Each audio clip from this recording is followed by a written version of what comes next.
لله رب العالمين الرحمن الرحيم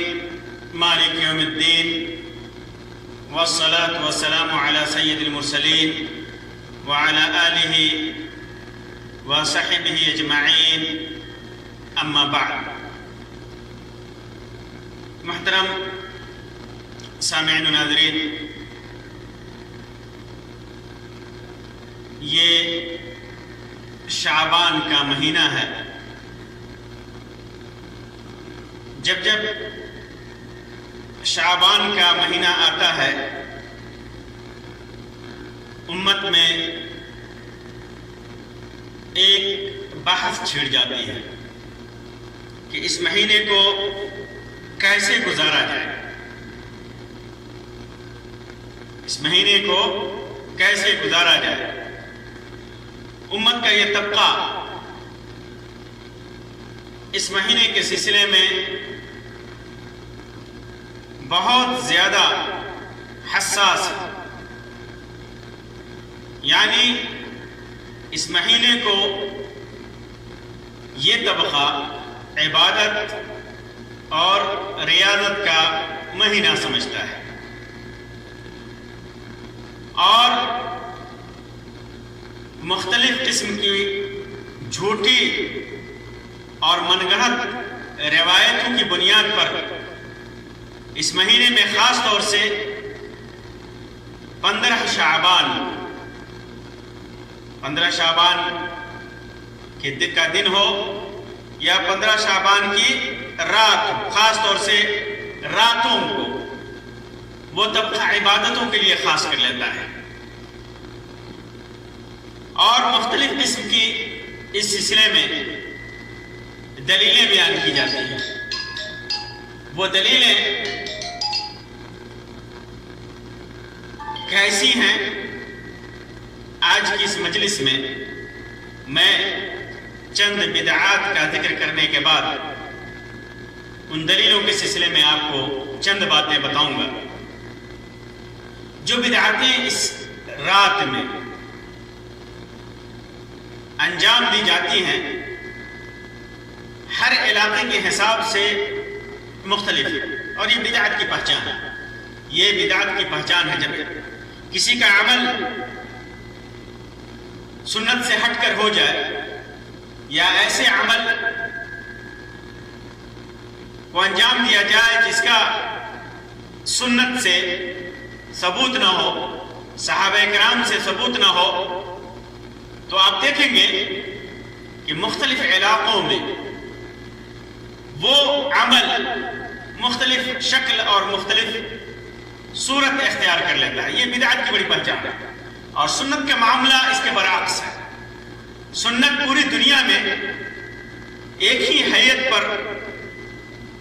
اور ایک ہی صورت میں ادا کی جاتی ہے. دنیا کا چاہے جس کونے میں چلے جائیں،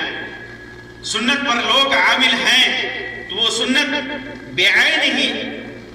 اللہ کے رسول صلی اللہ علیہ وسلم کے عمل سے جس طرح ثابت ہے، صحابہ کرام نے جیسے بیان کیا ہے ویسے ہی اس پر لوگ عمل کریں گے. تو جو بدعات اس مہینے میں خاص طور سے 15 شعبان میں انجام دی جاتی ہیں، وہ بدعات ان میں سے ایک ہے قبروں پر چراغاں کرنا، جبکہ اللہ کے رسول صلی اللہ علیہ وسلم نے اسے منع فرمایا ہے. اس رات کو قبرستانوں کی خصوصی زیارتیں کی جاتی ہے اور دلیل کیا پکڑا جاتا ہے کہ اللہ کے رسول صلی اللہ علیہ وسلم نے قبرستان کی زیارت کی تھی، بقیع کی زیارت کی تھی. اور وہ روایت پیش کرتے ہیں عائشہ رضی اللہ تعالیٰ عنہ کی، جس کے اندر ہے کہ اللہ کے رسول صلی اللہ علیہ وسلم کو ایک رات انہوں نے نہیں پایا تو پیچھے پیچھے گئی اور دیکھا کہ اللہ کے رسول صلی اللہ علیہ وسلم بقیع میں مردوں کے لیے دعا کر رہے ہیں. اس سے استدلال پکڑتے ہیں. پہلی چیز تو یہ کہ یہ روایت عام ہے، یہ عام ہے، کسی خاص رات کا ذکر اس کے اندر نہیں ہے. اگر خاص رات کا ذکر ہو بھی تو اللہ کے رسول صلی اللہ علیہ وسلم کا یہ معمول تھا. آپ بقیع میں جایا کرتے تھے اور جا کر کے مردوں کے لیے آپ صلی اللہ علیہ وسلم دعائیں کیا کرتے تھے، خاص نہیں۔ پھر جب خاص نہیں ہے تو کیسے اسے 15 شعبان کے لیے خاص کیا جا سکتا ہے؟ جو عمل خاص نہ ہو اور اسے کوئی خاص کر لے تو یہی بدعت ہے، یہی بدعت ہے، بدعت کی تعریف میں یہ داخل ہے۔ تو اللہ کے رسول صلی اللہ علیہ وسلم اگر اس رات گئے بھی، زندگی میں ایک بار گئے، اگر مان بھی لیا جائے تو زندگی میں ایک بار گئے، لیکن اس کو دلیل بنا کر کے اللہ کے رسول صلی اللہ علیہ وسلم تو گئے اور اپنی امت کے لیے دعا کیا، وہاں جو لوگ مدفون تھے ان کے لیے دعا کیا، اور یہ لوگ کیا کرتے ہیں؟ ایک چیز کو دلیل بنا کر کے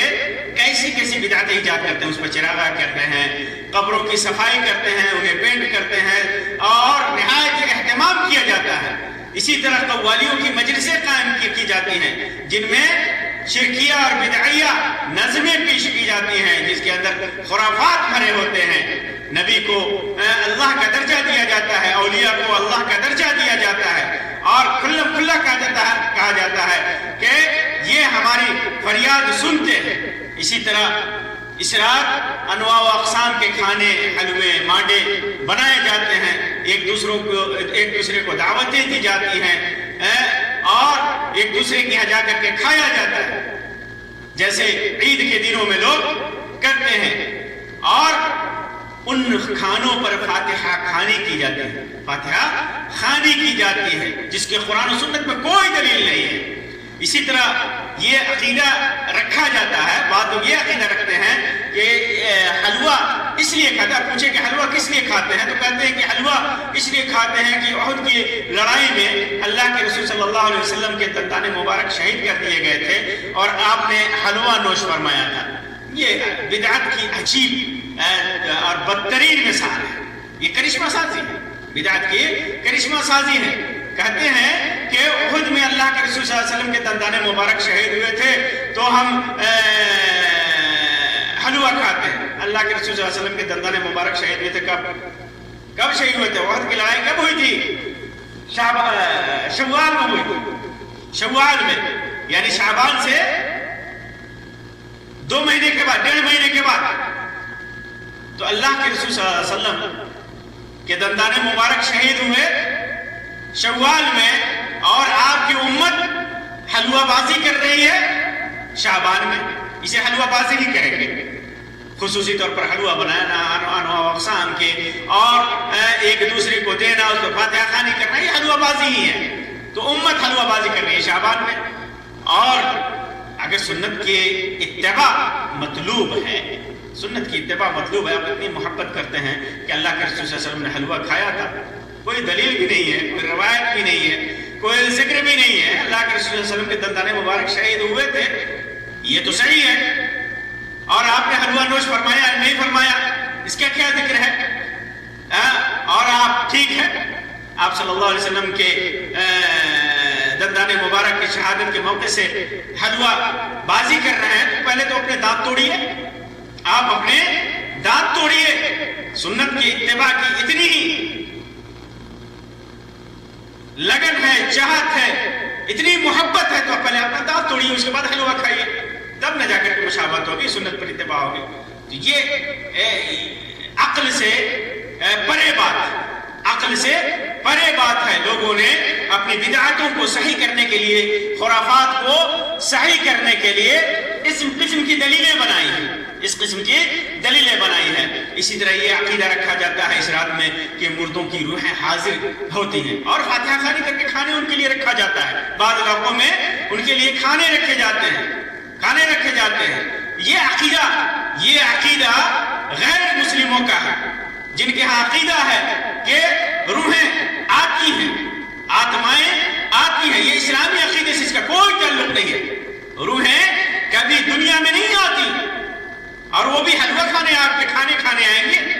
روحیں، نعوذ باللہ۔ یہ عقیدہ کافروں کا عقیدہ ہے، اسلام سے اس کا کوئی تعلق نہیں ہے۔ اسی طرح اس رات مردوں سے دعا اور فریاد کیا جاتا ہے، قبروں میں جا کر کے اولیاء کو پکارا جاتا ہے، اولیاء سے فریاد کیا جاتا ہے، اور یہ ملت سے خارج کرنے والا عمل ہے۔ نہ یہ کہ صرف بدعت ہے بلکہ یہ کفر ہے، ایسا شرک ہے جو انسان کو کفر میں داخل کر دیتا ہے۔ اللہ تبارک و تعالیٰ فرماتا ہے وَمَن يَدْعُ مَعَ اللَّهِ إِلَٰهًا آخَرَ لَا بُرْهَانَ لَهُ بِهِ فَإِنَّمَا حِسَابُهُ عِندَ رَبِّهِ إِنَّهُ لَا يُفْلِحُ الْكَافِرُونَ۔ جو شخص اللہ کے ساتھ کسی دوسرے معبود کو پکارے جس کی کوئی دلیل اس کے پاس نہیں، تو اس کا حساب اس کے رب کے پاس ہے۔ بے شک کافر لوگ نجات سے محروم ہیں، کافر لوگ نجات سے محروم ہیں۔ اللہ تبارک و تعالیٰ نے ایک جگہ فرمایا انہ من یشرک باللہ فقد حرم اللہ علیہ الجنہ ومأواہ النار وما للظالمین من انصار۔ جس نے اللہ تبارک و تعالیٰ کے ساتھ شرک کیا اس کے اوپر اللہ تبارک و تعالیٰ نے جنت کو حرام کر رکھا ہے، اور اس کا ٹھکانہ جہنم ہے، اور ظالموں کا کوئی مددگار نہیں۔ اسی طرح اس رات جو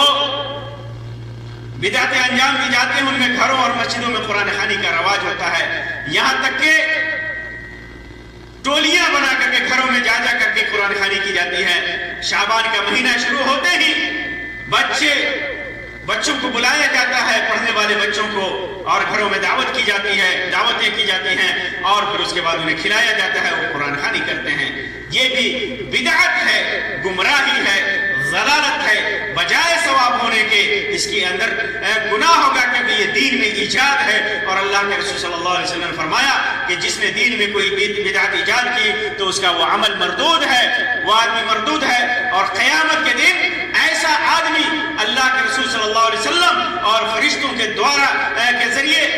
حوض کوثر سے دھتکارا جائے گا۔ اسی طرح مسجدوں میں خصوصی عبادتوں کا نظم کیا جاتا ہے، گھروں اور مسجدوں کو چراغوں، برقی قمقموں وغیرہ سے سجایا جاتا ہے، جو مجوسیوں کی مشابہت ہے، جو آگ پرست ہے، مجوسی ہیں، اپنی عبادت گاہوں میں اور گھروں میں چراغاں کرتے ہیں، یہ ان کی مشابہت ہے۔ جو آدمی ایسا کرے گا وہ مجوسیوں کی طرح مجرم ہوگا۔ اسی طرح مسجدوں اور گھروں کو اس رات خصوصی طور پر صاف ستھرا کر کے انہیں اگربتی وغیرہ سے معطر کیا جاتا ہے، جس عقیدے کے ساتھ کہ مردے اس رات حاضر ہوتے ہیں۔ اسی طرح صلاۃ العلفیہ کے نماز سے ہزاری نماز کا اہتمام کیا جاتا ہے۔ اس روز لوگ مغرب سے کچھ پہلے مسجدوں میں اکٹھا ہوتے ہیں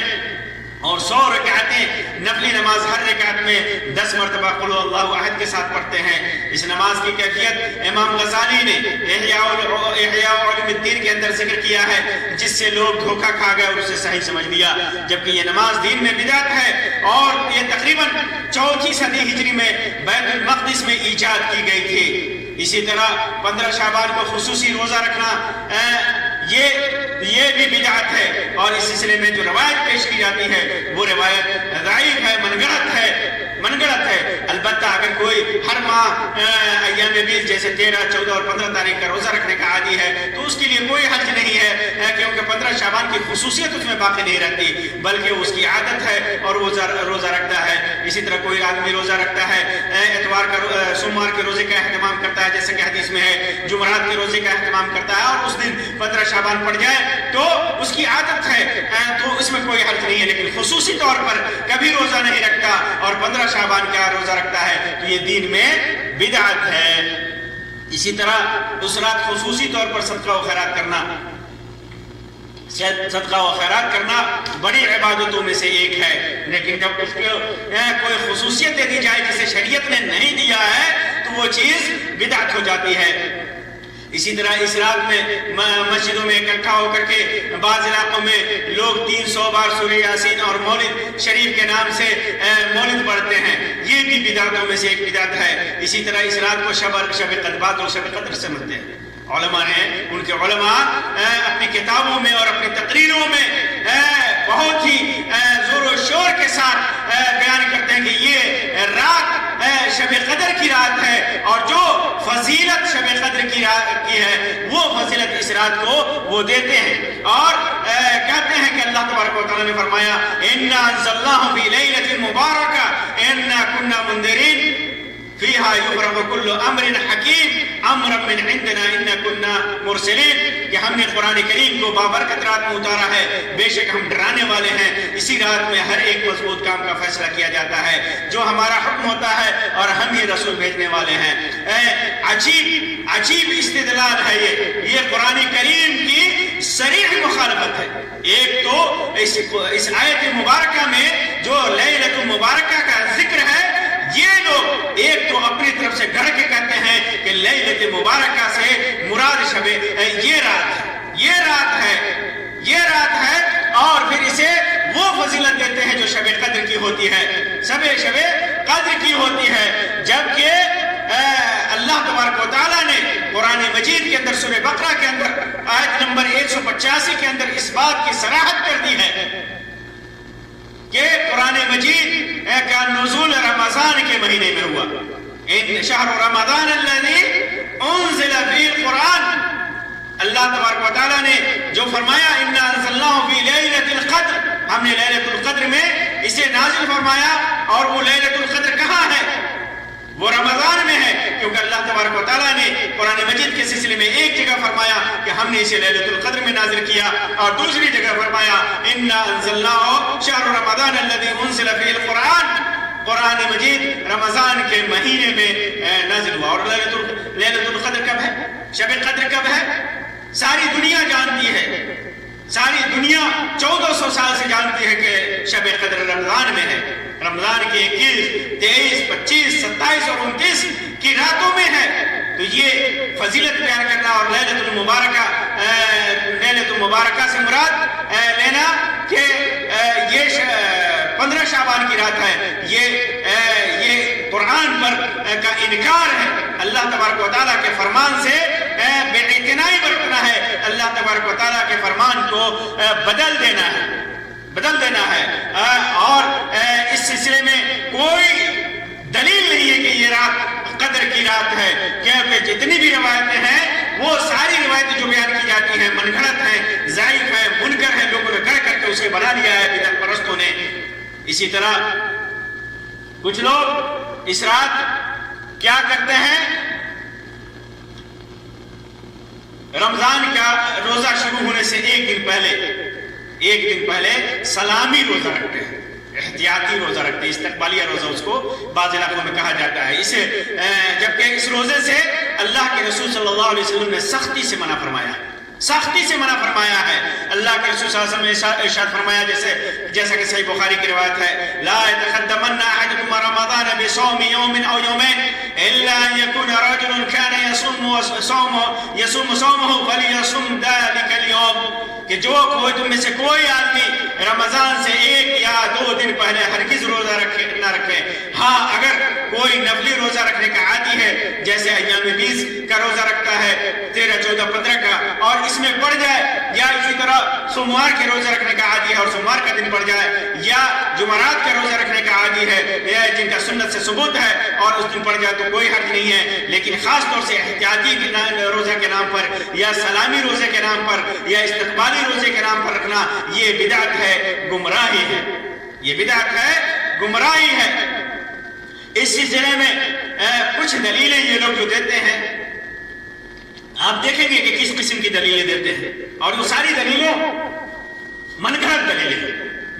دلیلیں ہیں، ان دلیلوں کی کوئی ثبوت نہیں ہے۔ ایک تو آپ طور پر دیکھیں گے، آپ کسی کو منع کریں گے، کسی گاؤں میں کسی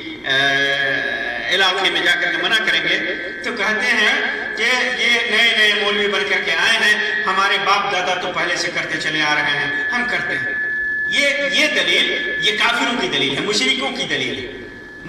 دلیل ہے۔ انبیاء کرام جب مشرکین کے سامنے اپنی نبوت کا اعلان کرتے تھے، توحید کی دعوت دیتے تھے، شرک اور بت پرستی سے روکتے تھے، تو وہ لوگ کیا کہتے تھے؟ انا وجدنا آباءنا کذالک یفعلون، ہم اپنے باپ دادوں کو ایسے ہی کرتے پائے ہیں۔ یہ کافروں کی دلیل ہے۔ مسلمان کبھی اس قسم کی دلیل نہیں پکڑ سکتا۔ مسلمان کے سامنے دلیل اللہ کا فرمان اور اس کے رسول صلی اللہ علیہ وسلم کی سنت ہے، وہ سنتیں ہیں نے اپنے آنکھوں سے دیکھ کر ہمارے سامنے بیان کیا ہے، وہ سنتیں ہماری دلیل ہیں۔ ہم کبھی نہیں کہتے کہ فلاں امام نے کیا اس لیے ہم ایسا کریں گے، فلاں مولوی نے کیا اس وجہ سے ہم ایسا کریں گے، ہمارے باپ دادا نے ایسا کیا اس لیے ہم کریں گے، 100 سال پہلے یہ عمل ہوتا تھا اس لیے ہم ایسا کرتے ہیں، یا 100 سال 200 سال پہلے سے ہوتا چلا آیا ہے۔ یہ دلیلیں مشرکوں کی دلیلیں ہیں، بت پرستوں کی دلیلیں ہیں، کافروں کی دلیلیں ہیں، کم عقلوں کی دلیلیں ہیں۔ باپ دادا اگر غلط کریں تو اس کا مطلب یہ نہیں کہ ہم بھی غلط کریں۔ باپ دادا اگر گمراہ ہو تو کوئی ضروری نہیں کہ ہم بھی اس کو کریں کہ ہمارے باپ دادا کرتے تھے۔ نیکیوں کے لیے، نیکیاں کرنے کے لیے اور عبادتیں کرنے کے لیے ضروری ہے کہ قرآن و سنت سے دلیل، قرآن و سنت سے دلیل ہو۔ یہ کبھی دلیل نہیں بن سکتی۔ جو لوگ یہ کہتے ہیں انہیں اللہ کا خوف ہونا چاہیے، اللہ کا خوف ہونا چاہیے۔ اگر آپ سے تو منع کیا جائے تو آپ کہیے کہ قرآن میں ہے یا اللہ کے رسول صلی اللہ علیہ وسلم کی سنت میں ہے، صحابہ کرام نے اسے بیان کیا ہے، صحابہ کرام نے اللہ کے رسول صلی اللہ علیہ وسلم کی اتباع کرتے ہوئے اس پر عمل کیا ہے، یہ دلیل بن سکتی ہے۔ ورنہ یہ بدعت ہے، اور کل بدعت ضلالہ، اور ہر بدعت گمراہی ہے۔ اچھا، ایک اور دلیل دیتے ہیں یہ لوگ، اکثر سنیں گے آپ ٹیلی ویژن کی ڈیبیٹ میں، سوشل میڈیا پر اور اخبارات وغیرہ میں یا مجلات وغیرہ میں لوگ لکھتے ہیں کہ قاعدہ ہے اہل علم کا، ایک قاعدہ ہے اصل الاشیاء اباحتها، اشیاء میں اصل مباح ہونا ہے، اشیاء میں اصل مباح ہونا ہے۔ بلا شبہ ایک قاعدہ ہے، یہ قاعدہ ہے، لیکن یہ قاعدہ عام ہے کیا؟ یہ قاعدہ علماء نے عمومی طور پر کہتے ہیں ہر چیز کے لیے؟ اشیاء سے مراد ہر چیز ہے، عبادت بھی ہے کیا، یا مخصوص چیزیں ہیں؟ تو اس سے مراد علماء نے لکھا ہے کہ عیان ہے، عیان۔ عبادت کے علاوہ جو چیزیں ہیں، مثلا کوئی چیز ہے، کھانے کی چیز ہے، شریعت میں قرآن و سنت میں اس چیز کی کوئی دلیل نہیں بیان کی گئی ہے، کوئی اس کا ذکر نہیں ہے۔ جیسے ہمارے زمانے میں عرب سے دور اللہ کے رسول صلی اللہ علیہ وسلم جس علاقے میں رہتے تھے، جس زمانے میں رہتے تھے، بہت ساری چیزیں دنیا میں بعد میں اللہ تبارک و تعالیٰ نے بنائی، کھانے کی چیزیں، پہننے کی چیزیں، پینے کی چیزیں اللہ کے تبارک و تعالیٰ نے بعد میں بنائی، سفر کرنے کی چیزیں، زندگی کی آسائش اور سہولتوں سے متعلق چیزیں، علوم سے متعلق چیزیں۔ تو یہ ساری چیزیں اگر شریعت میں ان چیزوں کا بیان نہیں ہے تو وہ اصل حلت ہے، اصل حلت ہے۔ جیسے ہوائی جہاز ہے، اللہ کے رسول صلی اللہ علیہ وسلم کے زمانے میں نہیں تھا اور یہ اشیاء میں آتا ہے، تو اس پر سفر کرنا یہ حلال ہے، الا کہ وہ سفر حرام کے لیے ہو، زناکاری کے لیے ہو، شراب نوشی کے لیے ہو، یا چوری کے لیے ہو، ڈکیتی کے لیے ہو، حرام کام کے لیے ہو، تو وہ سفر حرام ہے، وہ سفر حرام ہے۔ لیکن سفر کرنا جائز ہے، ایسے وسائل کا اختیار کرنا جو ہمارے لیے آرام دہ ہو، اگرچہ شریعت میں اس کا بیان نہیں ہے، ذکر نہیں ہے۔ اسی طرح کپڑوں سے متعلق اللہ کے رسول صلی اللہ علیہ وسلم کے زمانے میں جو کپڑے پہنے جاتے تھے، اللہ کے رسول صلی اللہ علیہ وسلم نے استعمال کیے، صحابہ کرام نے استعمال کیے، اور آپ صلی اللہ علیہ وسلم سے دور دراز علاقوں میں، یورپ میں، افریقہ میں، ہندوستان میں، چائنا میں، وہ لباس اس زمانے میں کیسے پہنے جاتے تھے اس کا بیان نہیں ہے، کون سی چیز لوگ کھاتے تھے اس کا بیان نہیں ہے۔ تو اب دیکھا جائے گا یہ قاعدہ اس قاعدہ یہ اصول لاگو ہوگا، اصل الاشیاء اباحتها، کہ اشیاء میں اصل مباح ہونا، جب تک کہ شریعت میں اس کی ممانعت نہ ہو۔ ہم نے کوئی جانور دیکھا، اس جانور کا ذکر قرآن و سنت میں نہیں ہے، اس جانور کا ذکر قرآن و سنت میں نہیں ہے، تو وہ جانور اگر اس صفت پر ہے جس کے اندر حرمت کی دلیل لاگو ہوتی ہے، جیسے ذی سبع کا ذکر ہے حدیث میں کہ ہر جانور جو دانت سے، ناب سے پھاڑ کر کے کھائے وہ حرام ہے، تو اگر دیکھا جائے گا کہ وہ جانور پھاڑ کر کھانے والا ہے یا اس کا ذکر قرآن میں ہے جیسے خنزیر وغیرہ کا ذکر ہے تو یا حدیث میں ہے جیسے گدھے وغیرہ کا ذکر ہے تو اس کو کھانا حرام ہے، لیکن اس کا ذکر قرآن و حدیث میں نہیں ہے، سنت میں نہیں ہے اور اس اصول کے مطابق بھی نہیں ہے جس کے سلسلے میں آتا ہے ذی ناب من السبع، دانت سے پھاڑ کر کے کھانے والا، اگر وہ جانور نہیں ہے تو اصل الاشیاء اباحتها کے ذمے میں آتا ہے کہ اس کا کھانا حلال ہے، حلت کے حکم میں ہے، یہ اشیاء میں ہے، عیون میں ہے، علماء نے اس کی صراحت کی ہے۔ لیکن عبادتوں میں کیا یہ قانون لاگو ہوتا ہے؟ عبادتوں میں کیا یہ قانون لاگو ہوتا ہے؟ نہیں لاگو ہوتا، کیونکہ اللہ کے رسول صلی اللہ علیہ وسلم نے واضح طور پر فرمایا، کیا فرمایا؟ من عمل عملا لیس علیہ امرنا فہو رد، کسی نے کوئی ایسا عمل کیا جس پر ہمارا معاملہ نہیں ہے، ہماری سنت نہیں ہے، ہم سے دلیل نہیں ہے تو وہ مردود ہے، وہ مردود ہے۔ عبادت میں اصل الاشیاء اباحتها کا کلیہ نہیں لاگو ہوگا، یہ حکم نہیں لاگو ہوگا، قطعاً نہیں لاگو ہوگا، قطعاً لاگو نہیں ہوگا، کیونکہ اللہ کے رسول صلی اللہ علیہ وسلم نے اسے بدعت قرار دیا ہے۔ اسی وجہ سے اللہ کے رسول صلی اللہ علیہ وسلم نے فرمایا وَشَرَّ الْأُمُورِ مُحْدَثَاتُهَا، دین میں جو چیزیں ایجاد کی جائے اس کی مثال لے لیجیے، جیسے ظہر کی سنت پہلے 4 رکعت ہے، 4 رکعتیں سنت ہے، بعض کے یہاں 2 رکعتیں ہیں، اب کوئی کہے کہ ہم 6 رکعتیں سنت پڑھیں گے تو کیا یہ 6 رکعتیں پڑھنا جائز ہوگا؟ ہرگز نہیں، ہرگز نہیں، کیونکہ یہ دین میں بدعت ہے، اللہ کے رسول صلی اللہ علیہ وسلم کا اس پر عمل نہیں ہے۔ اسی طرح 5 وقت کی نماز ہے، اگر کوئی 6 وقت کی نماز پڑھے تو کیا یہ جائز ہوگا؟ نہیں، کیونکہ قرآن اور سنت میں اس کا بیان نہیں ہے، بیان نہیں ہے۔ اسی طرح ساری عبادتیں اسی پر قیاس کی جائیں گی۔ تو عبادتوں کے تعلق سے عبادتوں میں اصل کیا ہے؟ المنع والتوقیف، العبادت اصل العبادت المنع والتوقیف، عبادت اصل میں منع ہے، ممنوع ہے، کوئی بھی عبادت حرام ہے، جن عبادتوں کا ذکر قرآن و سنت میں نہیں ہے وہ عبادتیں حرام ہیں، وہ عبادتیں حرام ہیں، اور جن عبادتوں کا ذکر قرآن و سنت میں ہے وہ عبادتیں جائز ہیں۔ اسی طرح دلیل دیتے ہیں، کیا کوئی شب برات میں کچھ کرتے ہیں تو کہتے ہیں منع کہاں ہے؟ یہ کوئی دلیل نہیں ہے، شریعت میں منع کہاں ہے؟ عبادتوں میں منع کہاں نہیں چلتا، عبادتوں میں منع کہاں ہے یہ نہیں چلتا۔ اگر کوئی آدمی نماز میں سر پر ہاتھ رکھ کر کے کھڑا ہو جائے قیام کی حالت میں اور سورہ فاتحہ پڑھے، سورت پڑھے، تو کوئی آدمی کہے کہ یہ جائز نہیں ہے، قرآن و سنت میں نہیں ہے، تو کوئی دلیل کہے گا منع کہاں ہے؟ منع کہاں ہے؟ بس ذکر ہے، کسی نے پہا دیا ہے جناب کے نیچے ہاتھ باندھا ہے، ذکر ہے، منع کہاں ہے اس کا؟ تو یہ کم عقلی کی دلیل ہے، بددینی کی دلیل ہے، یہ دین سے بھاگنے کی وجہ سے اور شریعت میں بدعت ایجاد کرنے کی وجہ سے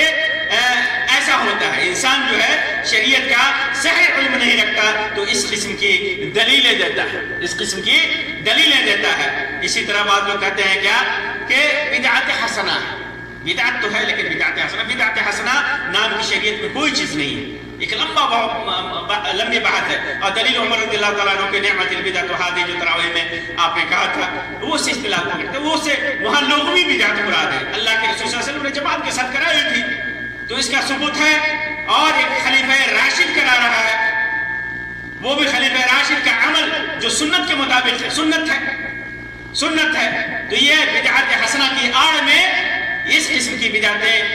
یہ لوگ رواج دیتے ہیں، جبکہ اللہ کے رسول صلی اللہ علیہ وسلم نے فرمایا کل بدعت ضلالہ، ہر بدعت گمراہی ہے۔ اسی طرح لوگ منمانی،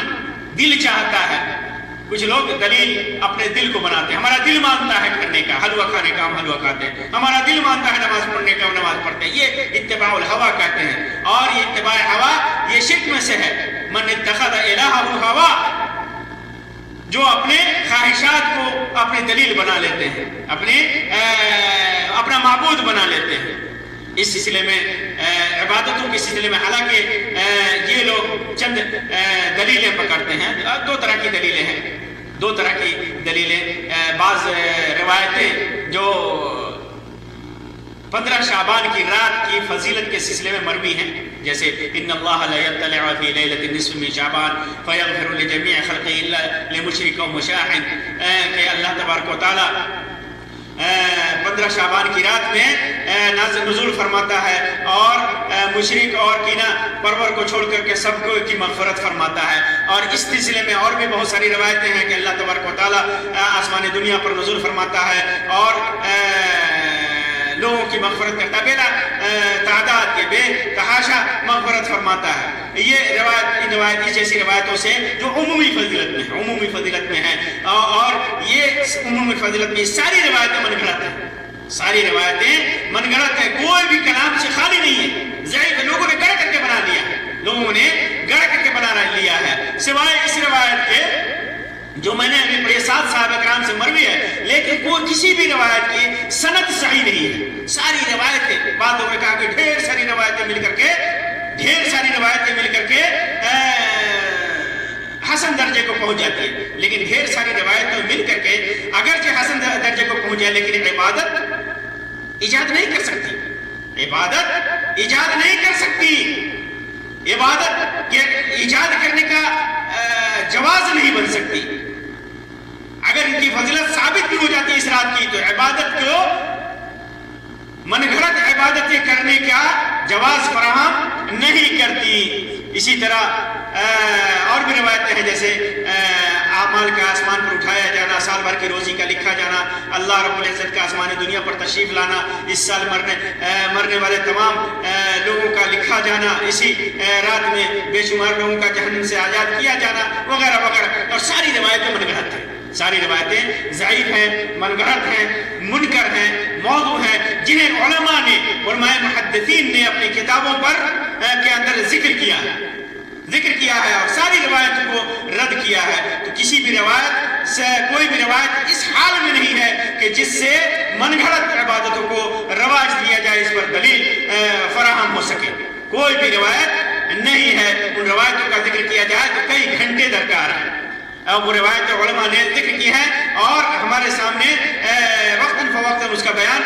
ہوتا رہتا ہے، تقریروں میں انہیں سنا جانا چاہیے، اور جو لکھی جاتی ہیں جو چیزیں انہیں پڑھا جانا چاہیے۔ اسی طرح بعض روایتوں میں جو دلیل یہ لوگ بناتے ہیں، مخصوص عبادتوں کا ذکر ہے، جیسے اللہ کے رسول صلی اللہ علیہ وسلم کا 14 رکعتیں پڑھنا، 100 رکعتیں 1000 بار قل اللہ احد کے ساتھ پڑھنا، یا 10 بار قل اللہ احد کے ساتھ پڑھنا، 12 رکعتیں ہر رکعت میں 30 بار قل اللہ احد کے ساتھ پڑھنا، روزہ پڑھنا، اسی طرح روزہ رکھنا، زیارت قبور، تلاوت قرآن وغیرہ وغیرہ، اس سلسلے میں روایتیں، لیکن ساری کی ساری من گھڑت ہیں، ساری کی ساری من گھڑت اور ضعیف ہیں۔ اللہ کے رسول صلی اللہ علیہ وسلم نے اس رات کوئی عبادت نہیں کی، کوئی صحیح روایت نہیں ہے جس سے ثابت ہو کہ اللہ کے رسول صلی اللہ علیہ وسلم نے عبادت کی۔ ہاں، تابعین میں سے اور بعض کے ادوار میں بعض لوگوں نے ان ضعیف روایتوں کی بنیاد پر، بعض روایتوں کی بنیاد پر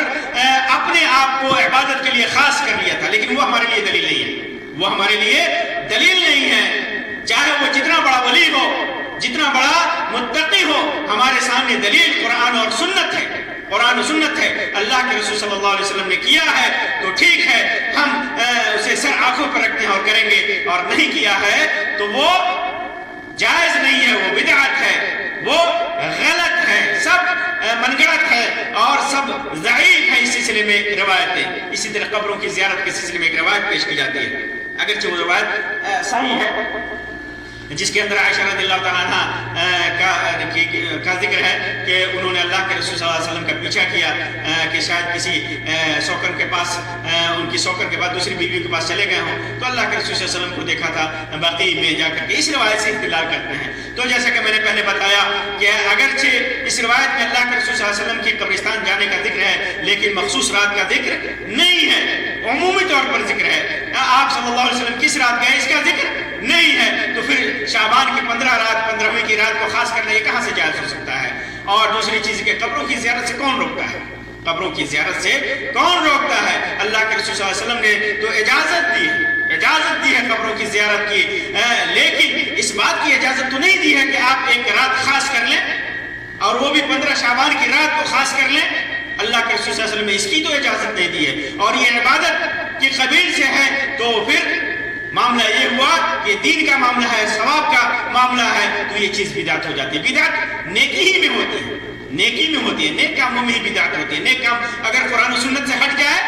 قرآن و سنت میں ثبوت اس کا نہیں ہے، تو بھی بدعت ہوتی ہے، یہ بدعت ہوتی ہے۔ بدعت ہوائی جہاز، ریل گاڑی، یہ بدعت نہیں ہے، اگرچہ یہ ایجاد کے اعتبار سے بدعت ہے، لیکن استخدام کے حساب سے کیسے بدعت ہو جائے گا؟